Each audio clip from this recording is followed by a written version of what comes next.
Saudi महकमा passport की जानिब से तारकीन के लिए multiple exit re entry visa जारी किया जाता है।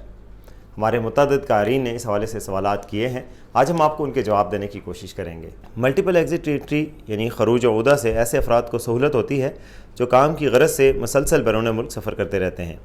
ताहम मौजूदा कोरोना के हालात के बायस आयद सफरी पाबंदियों की वजह से ऐसे अफराद को दुश्वारी का सामना करना पड़ रहा है। इसी हवाले से एक कारी का सवाल है कि मैंने मल्टीपल वीज़ा लगवाया था जो 150 दिन के लिए कारामद था, मगर मौजूदा कोरोना हालात के बायस सफ़र नहीं कर सका।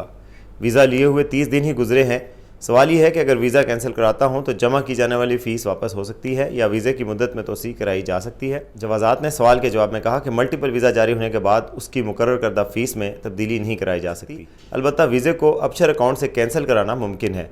ताहम वीज़ा के लिए जमा कराई जाने वाली फ़ीस इस वक्त तक नाकाबिले वापसी होती है जब तक फ़ीस जवाज़ात के अकाउंट में मुंतकिल ना हो जाए। वाज़ेह जवाज़ात के कानून के मुताबिक किसी भी सर्विस के उसूल की मुकर्रर फ़ीस जमा कराने के बाद सर्विस हासिल करने के लिए अपशर पोर्टल पर कमांड देना लाजमी है। सर्विस हासिल करने के साथ ही जमा कराई गई फ़ीस जवाज़ात के अकाउंट में मुंतकिल हो जाती है। मुकर्रर फ़ीस जवाज़ात के अकाउंट में मुंतकिल होने या मुकर्रर सर्विस के उसूल से कबल तक फ़ीस काबिल वापसी होती है।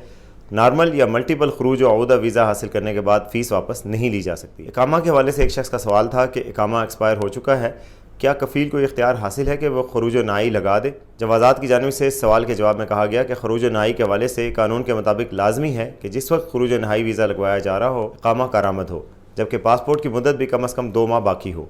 ख्याल रहे महकमा पासपोर्ट एंड इमिग्रेशन के कानून के मुताबिक इकामा की तजदीद कराना स्पॉन्सर की जिम्मेदारी है। इकामा की तजदीद में ताख़ीर पर पहली बार 500 रियाल जुर्माना होता है, जबकि दूसरी बार 1000 रियाल जुर्माना अदा करना होता है। खरूज नहाई या खरूज उहदा के लिए लाजमी है कि इकामा की मुद्दत बाकी हो। एक्सपायर इकामा पर खरूज नहाई वीज़ा नहीं लगाया जा सकता। जहाँ तक खरूज नहाई के लिए कारामद पासपोर्ट का नुकता है तो वाज़ेह रहे पासपोर्ट बैनुल-अक़वामी सफ़र के लिए अहम दस्तावेज़ है। खरूज नहाई लगाए जाने के बाद गैर मुल्की कारकुन के पास 60 दिन की मोहलत होती है, वो इस दौरान मुमलिकत में कानूनी तौर पर क़याम कर सकता है। इस हवाले से खरूज नहाई के वक्त पासपोर्ट की मुद्दत का भी तयन किया जाता है। इस हवाले से मज़ीद तफसीलात और इस तरह की मज़ीद ख़बरों के लिए देखते रहिए उर्दू न्यूज़ की वेबसाइट।